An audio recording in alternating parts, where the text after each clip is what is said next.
द्वारा मुख्य अतिथि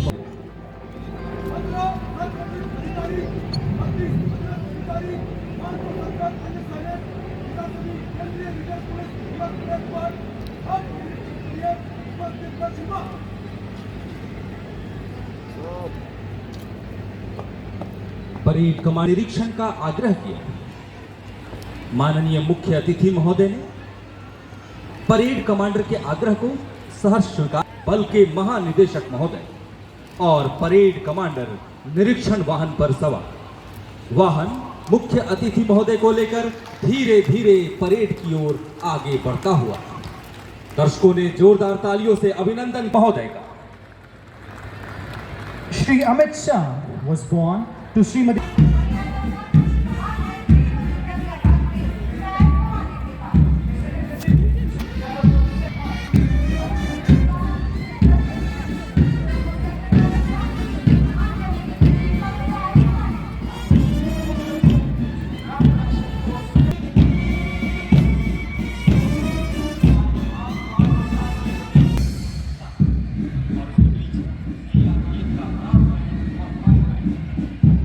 देश विरोधी ताकतों को उनकी हैसियत दिखाई। हम देश में प्रत्येक समस्या के समाधान में महत्वपूर्ण भूमिका निभाते हैं और इन्हीं हमारे लिए अत्यंत गर्व का विषय है कि श्री अमित शाह कॉलेज बने हैं, 2 एम्स बने हैं, 21 जल विद्युत योजनाओं को शुरू कर दिया गया है और इसके साथ साथ हर क्षेत्र के अंदर पारदर्शिता को लाने में जम्मू कश्मीर सरकार को बड़ी सफलता मिली है। आजादी के बाद पहली बार भ्रष्टाचार के विरोध में एक बहुत बड़ा अभियान दोनों प्रकार से किया गया। भ्रष्ट लोगों को नसीहत करने का भी अभियान लिया गया और सिस्टम के अंदर से, प्रशासन के अंदर से भ्रष्टाचार कैसे नाबूद हो, इसके लिए भी एक बहुत बड़े बदलाव करने का काम जम्मू कश्मीर प्रशासन ने किया है। मैं आज इस मंच पर से जम्मू कश्मीर प्रशासन को भी बहुत बहुत बधाई देना चाहता हूं। मित्रों, मैं सीआरपीएफ पर हमेशा गर्व करता हूं, पूरा देश गर्व करता है। आज सीआरपीएफ का स्थापना दिन है। ये 3,25,000 जवानों का समूह आज के दिन देश की आंतरिक सुरक्षा और देश की सुरक्षा के लिए अपने आप को पुनः समर्पित करे और सीआरपीएफ का जो ऐतिहासिक रिकॉर्ड रहा है, ऐतिहासिक कार्यकाल रहा है, इसको आगे और तेजस्विता के साथ बढ़ाने का हम सब संकल्प करें। यही आप सबसे अपेक्षा भी है और यही आप सबसे अभ्यर्थना भी है। मित्रों, फिर से एक बार 2340 जवान जो अपना सर्वोच्च बलिदान दिए हैं, उनको श्रद्धा। नरेंद्र भाई देश के प्रधानमंत्री बनने के बाद जम्मू कश्मीर की स्थिति में इतने कम अंतराल के अंदर बहुत बड़ा परिवर्तन आया है। सबसे पहली बात, जम्मू कश्मीर में लोकतंत्र को गांव तक पहुंचाने की शुरुआत हुई है। आज जम्मू कश्मीर के लिए और देश भर के लिए गर्व की बात है, 33,000 से ज्यादा प्रतिनिधि ये लोकतंत्र का हिस्सा बना है। हर गांव में पंच सरपंच गांव को विकास के रास्ते पर आगे ले जा रहे हैं। तहसील पंचायतें बनी है, जिला पंचायतें बनी है।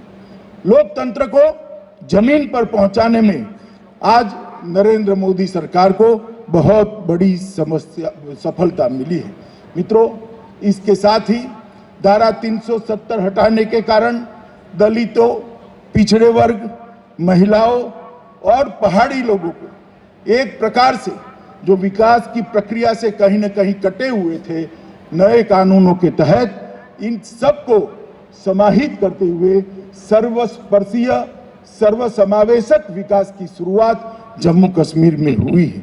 और मैं मानता हूं कि जम्मू कश्मीर के अंदर सबसे बड़ा काम हुआ है, जो सशस्त्र बलों की सबसे बड़ी सफलता है कि यहां पर आतंकवाद पर एक निर्णायक कंट्रोल लेने में सशस्त्र बलों को सफलता मिली है। औद्योगिक विकास भी देश की आजादी से लेकर अब तक जितना इन्वेस्टमेंट जम्मू कश्मीर में आया है, हमारे एलजी साहब यहाँ बैठे हैं, मैं उनको बहुत बहुत मनोज जी को बधाई देना चाहता हूं कि 33,000 करोड़ से ज्यादा का इन्वेस्टमेंट जम्मू और कश्मीर के अंदर जमीन पर उतारने में जम्मू कश्मीर प्रशासन को सफलता मिली है। प्रधानमंत्री पैकेज के सारे पहलुओं को पूर्ण करने के लिए द्रुत गति से काम हो रहा है। हर घर जल, बिजली हर घर पहुंचाना, कोरोना के लिए एक अद्भुत व्यवस्था खड़ी करना, हर घर में शौचालय पहुंचाना, हर घर के अंदर आयुष्मान भारत का कार्ड पहुंचाना, ये सारी योजनाओं में 100% सैचुरेशन जम्मू कश्मीर लाया है।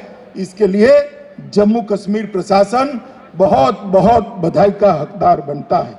सड़क निर्माण में सारे रिकॉर्ड तोड़ते हुए ये 5 साल के अंदर सड़क निर्माण आजादी के बाद सबसे तेज रफ्तार के साथ हुआ है।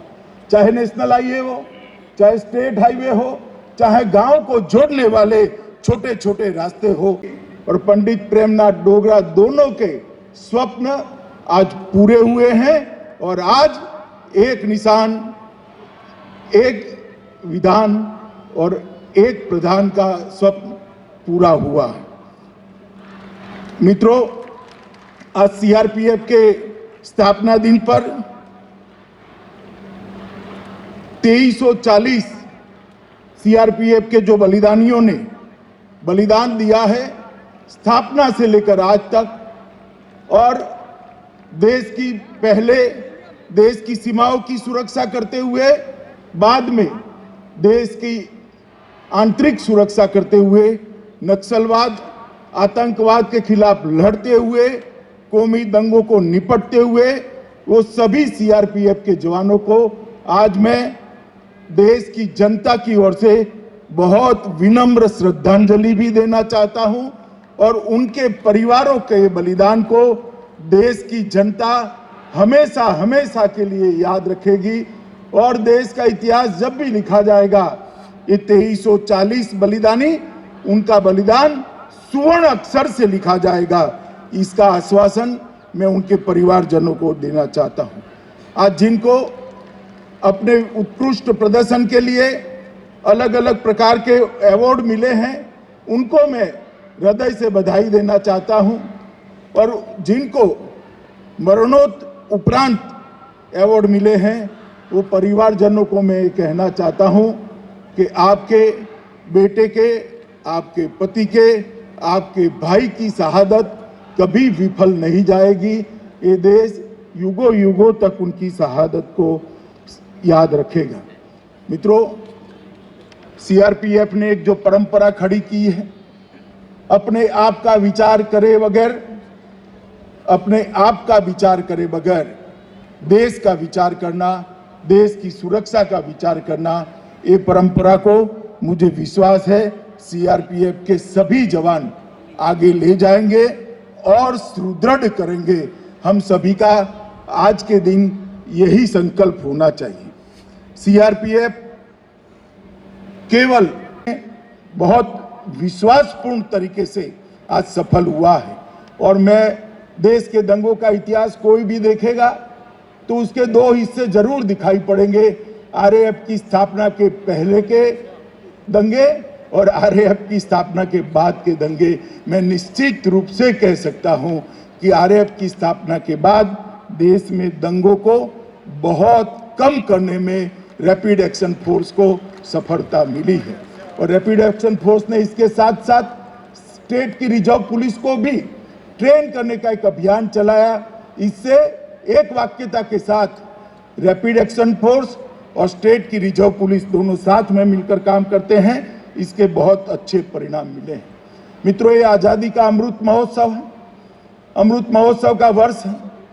हमारे देश के प्रधानमंत्री जी ने आजादी के अमृत महोत्सव में 130 करोड़ के देश के सामने एक लक्ष्य रखा है कि जब हम आजादी की शताब्दी मनाते हो, उस वक्त हर क्षेत्र के अंदर दुनिया में देश प्रमुख स्थान पर, चाहे आर्थिक क्षेत्र हो, चाहे सुरक्षा का क्षेत्र हो, चाहे शिक्षा का क्षेत्र हो, चाहे आपसी सद्भाव का क्षेत्र हो, चाहे सांस्कृतिक विरासत को आगे ले जाना हो, चाहे रिसर्च एंड डेवलपमेंट को बढ़ाना हो, चाहे इंफ्रास्ट्रक्चर को मजबूत कर हर गांव तक, हर घर तक इंफ्रास्ट्रक्चर पहुंचाना हो।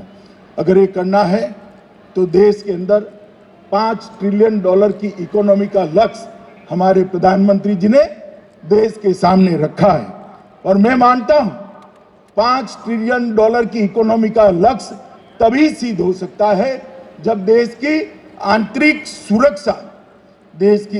सुरक्षा मजबूत हो और आंतरिक सुरक्षा के बारे में हम सुनिश्चित हो, और सीआरपीएफ की इसमें बहुत बड़ी भूमिका है। मैं आज डीजी सीआरपीएफ को ये जरूर कहना चाहता हूं, जैसे